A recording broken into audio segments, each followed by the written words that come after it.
Well, last night could very well have been the best night's sleep Chrystia Freeland has had in over a year. After months of negotiations that at times seemed close to crumbling, Canada has at long last crossed the T's, dotted the I's of a new trade agreement with the U.S. and Mexico. NAFTA is no more. The deal has been renamed the United States-Mexico-Canada Agreement.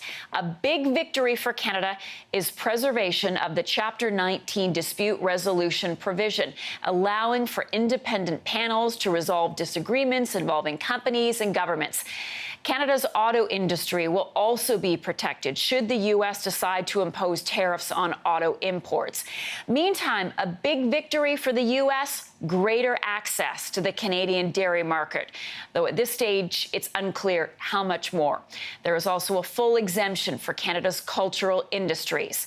Now, U.S. President Donald Trump is expressing his delight in a series of tweets this morning, calling the new pact wonderful. Trump saying it is a great deal for all three countries, solves the many deficiencies and mistakes in NAFTA, greatly opens markets to our farmers and manufacturers, reduces trade barriers to the U.S., and will bring all three great nations closer together in competition with the rest of the world. The USMCA is a historic transaction. Let's go live now to Ottawa. Michelle Boyer is standing by with one big win and one big loss to tell us about this morning. Michelle, let's start with what's being called a big win for Canada, and that is the Chapter 19 dispute resolution, although it will no longer be known as Chapter 19. What have you got for us? Yeah, that's right. Yeah, not known as Chapter 19 anymore, but this is a win for Canada. It was a red line for Canada, in fact, because according to the Prime Minister, Donald Trump doesn't play by the rules, which is why it was so important to keep these panels intact.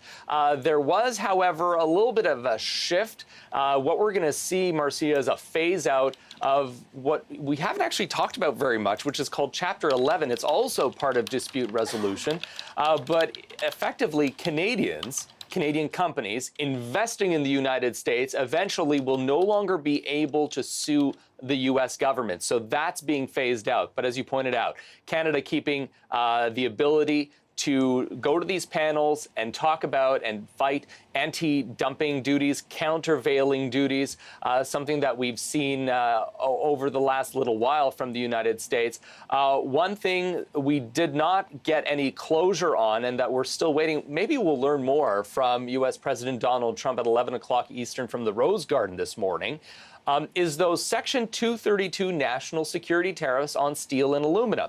He imposed them months ago after Canada and Mexico missed the first NAFTA deadline. Will he lift them now? Canadian negotiators weren't able to get any sort of promises just yet. Okay, let's talk about perhaps the most high-profile concession, and that is on the dairy industry. Farmers are not going to be happy about this, Michelle. No. What happened?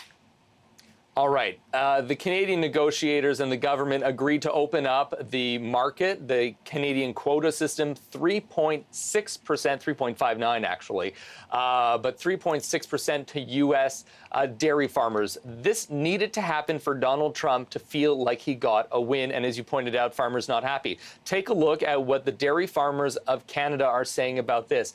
They say granting an additional market access of 3.59% to our domestic dairy market, eliminating competitive dairy classes and extraordinary measures to limit our ability to export dairy products will have a dramatic impact not only for dairy farmers, but for the whole sector. This happened despite assurances that our government would not sign a bad deal for Canadians. And I was speaking to the Dairy Farmers Association this morning, Marcia, and they're saying, listen, it's not just the 3.6% right now. It's also CETA and the TPP. They say with those other trade agreements, it opens up the Canadian market by about 10% to foreign countries. That means it's 10% less dairy that Canadian producers have access to. Okay, Michelle Boyer, thanks for that. We'll check in with you later. Of course, we're going to have a reaction from the dairy industry throughout the day. We're expecting reaction from Ottawa as well. The Prime Minister and the Foreign Affairs Minister, Chrystia Freeland, are expected to hold a news conference at noontime today. But before that, we're expected to hear from U.S. President Donald Trump. He has announced that he's holding a news conference in the White House Rose Garden around 11 a.m. No doubt he will be discussing NAFTA. We're going to bring you, well, it's no longer called NAFTA, it's the USMCA. Better get used to saying that. We're going to bring you that news conference as well.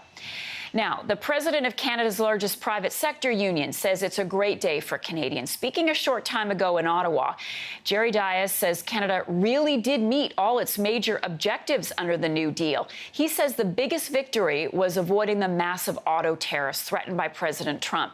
And he says there are other wins as well. In the original NAFTA, we had a trade surplus in manufacturing. Today, we have a $120 billion deficit. Why? Because of the low wages in Mexico, the corrupt structure that they have in Mexico. But all of that has been fixed.